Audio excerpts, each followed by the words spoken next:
నమస్తే. Welcome to Suman TV. Shoulder pains, భుజాల నొప్పులు. ఈ భుజాల నొప్పులనేవి ఎందుకొస్తాయి? ఎవరిలో ఈ భుజాల నొప్పులు ఎక్కువగా మనం చూస్తాం? సో, ఎటువంటి కారణాలతో భుజాల నొప్పులొస్తాయి? దాన్ని ఏ రకంగా మనం డయాగ్నోసిస్ చేసుకోవాలి?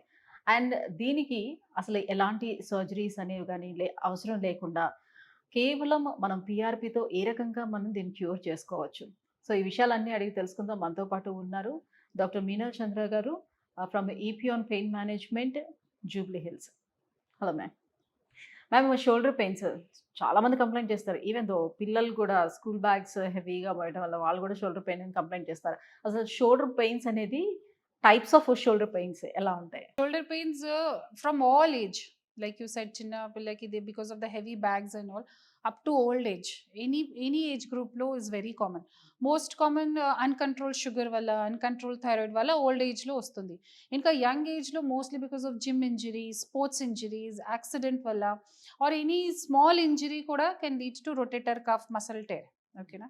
సో భుజం ఒక హెవీ జాయింట్ ఉంది, దాంట్లో సపోర్ట్ కోసం 4-5 మసిల్స్ ఉన్నాయి. సో ఈ 4 మసిల్స్, గ్రూప్ ఆఫ్ మసిల్స్ ఇది షోల్డర్ జాయింట్కి ప్రొటెక్ట్ చేస్తారు. ఈ మసిల్స్కి రొటేటర్ కఫ్ అంటాము. సో ఈ రొటేటర్ కఫ్లో 4 మసిల్స్ ఉంది. ఒక మసిల్ కట్ అయితే మళ్ళీ నొప్పి స్టార్ట్ అవుతుంది, స్లోగా స్లోగా రేంజ్ ఆఫ్ మోషన్ రిస్ట్రిక్ట్ అవుతుంది, ఫ్రోజన్ షోల్డర్ స్టార్ట్ అవుతుంది. ఓకే.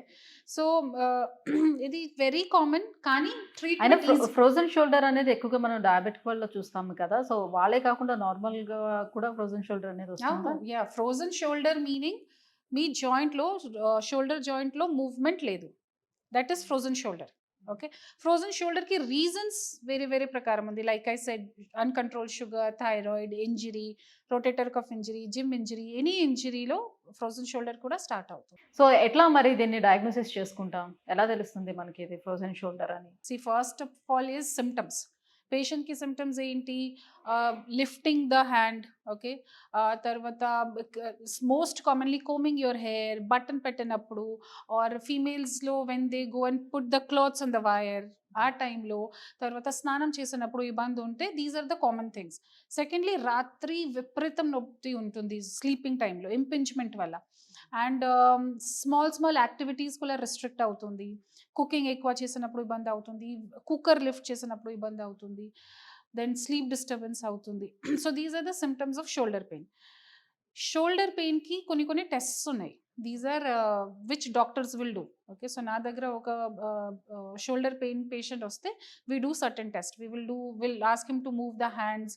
తర్వాత we will do movements and see what is the problem, and then కొన్ని డయాగ్నోసిస్ అవుతుంది. కన్ఫర్మేషన్ కోసం we do a high resolution ultrasound scan. ఈ హై రెజల్యూషన్ అల్ట్రాసౌండ్ స్కాన్లో జాయింట్లో ఏం ప్రాబ్లం అవుతుంది, కండరాలు కట్ అయింది, ఎంత కట్ అయింది, బర్సా ఉందా లేదా, ఇంపింజ్మెంట్ ఉందా లేదా, జాయింట్ అరిగింది, మొత్తం క్లారిటీలో తెలుస్తుంది. 99% ఈ హై రెజల్యూషన్ అల్ట్రాసౌండ్లో క్లారిటీ అవుతుంది. 1% పేషెంట్స్కి ఎంఆర్ఐకి అవసరం ఉంటే ఎంఆర్ఐ కోసం పంపిస్తాం. ఓకే. సో షోల్డర్ పెయిన్కి రీజన్కి డయాగ్నోసిస్ చాలా ఈజీగా ఉంది. ఓన్లీ థింగ్ ఇస్ పేషెంట్కి సిమ్టమ్స్ ఐడెంటిఫికేషన్ చేయాలి, స్కాన్ చేయాలి. ఈ చేస్తే డయాగ్నోసిస్ క్లియర్.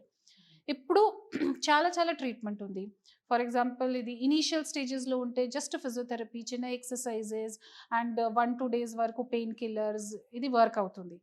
ఎక్కువ డ్యామేజ్ ఉంటే, సపోజ్ ఇది కండరాలు కట్ అయింది, ఆర్ కండరాలలో వాటర్ ఉంది, ఆర్ జాయింట్ అరిగింది, ఆర్ బర్సైటిస్ ఉంది, దాంట్లో దెన్ ఇంజెక్షన్స్ ట్రీట్మెంట్ ఉంది.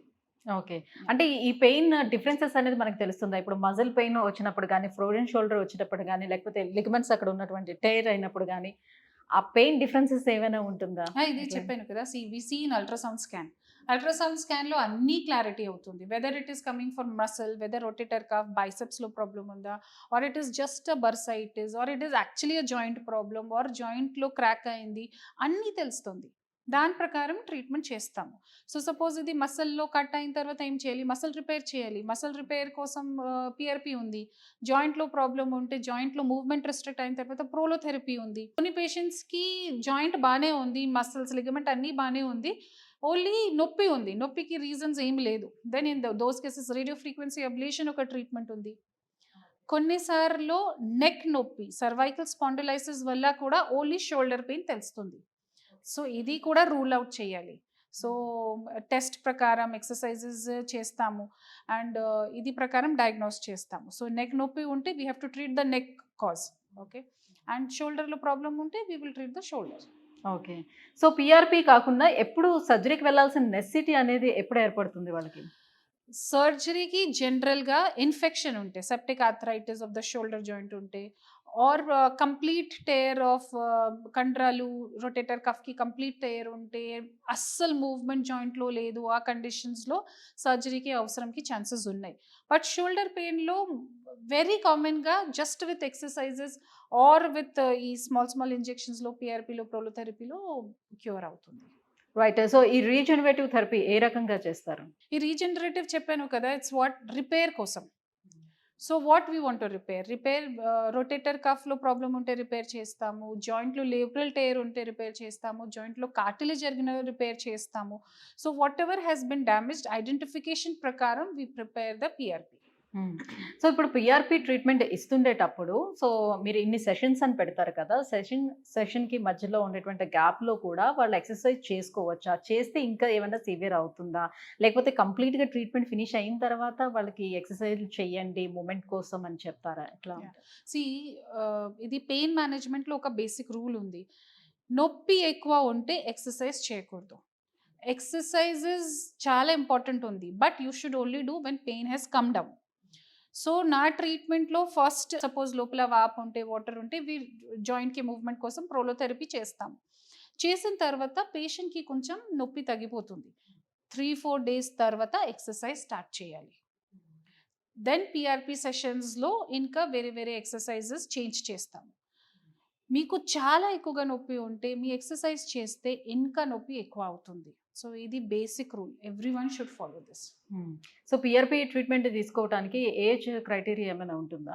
ఏమీ లేదు, బికాస్ నా దగ్గర చాలా స్పోర్ట్స్ ప్లేయర్ వస్తున్నారు, స్పెషలీ ర్యాకెట్ ప్లేయర్స్, టెన్నిస్ వల్ల, బ్యాడ్మింటన్ వల్ల, they come for shoulder, or volleyball players smashing చేసినప్పుడు ఈ మొత్తం లేబరల్ టేర్ అవుతుంది, సూపర్ స్పైనటస్ టేర్ అవుతుంది. So young age 10 years 11 years వాళ్ళకి కూడా పిఆర్పి చేస్తాం. సో అసలు ఈ షోల్డర్ పెయిన్స్ అసలు రాకుండా ఉండాలి, అసలు ముందుగానే రాకుండా ఉండడానికి మన లైఫ్ స్టైల్ చేంజెస్ ఏం చేసుకోవాలి, ఎలా ఉండాలి? ఎక్సర్సైజెస్ వెరీ ఇంపార్టెంట్, ఓకేనా? So exercises daily stretching exercises చాలా ఇంపార్టెంట్ ఉంది. Second is like I said, neck వల్ల కూడా షోల్డర్ పెయిన్ స్టార్ట్ అవుతుంది. So second thing is posture, okay. ఇంకా థర్డ్ థింగ్ ఇస్ వెయిట్ కంట్రోల్లో పెట్టాలి. అండ్ మీకు స్పోర్ట్స్లో సపోజ్ స్పోర్ట్స్ ప్లే చేసినప్పుడు వార్మప్ చాలా ఇంపార్టెంట్ ఉంది. So all those things precautions follow చేయాలి. మీ డైలీ రొటీన్ ప్రకారం, మీ యాక్టివిటీ ప్రకారం చిన్న లైఫ్ స్టైల్ మోడిఫికేషన్స్ చేస్తే you will be happy. Yeah. So driving అనేది మనం ఎస్కేప్ అవ్వడానికి ఛాన్స్ ఉండదు ఆల్మోస్ట్. సో ఈ డ్రైవ్ చేసేటప్పుడు కూడా ఎలాంటి ప్రికాషన్స్ తీసుకోవాలి? ఇదే సార్, డ్రైవింగ్లో మీ సిట్టింగ్ అరేంజ్మెంట్ మంచిగా ఉండాలి, ఓకేనా? సో మీ సీట్ అడ్జస్ట్ చేయాలి, నెక్ రెస్ట్ చూడాలి. అండ్ సపోజ్ మీకు ఎక్కువ ఉంటే then try to avoid driving for long distance. So డ్రైవింగ్లో ప్రాబ్లం లేదు, కానీ మోడిఫికేషన్స్ చేయాలి, మీ సీట్లో, మీ హైట్, నెక్ రెస్ట్ ఇది అరేంజ్ చేయాలి. Thank you ma'am, thank you so much. So shoulder pains రావడానికి రీజన్స్ అంటే పిఆర్పి ట్రీట్మెంట్ గురించి తెలియజేసినందుకు thank you so much. Thank you so much.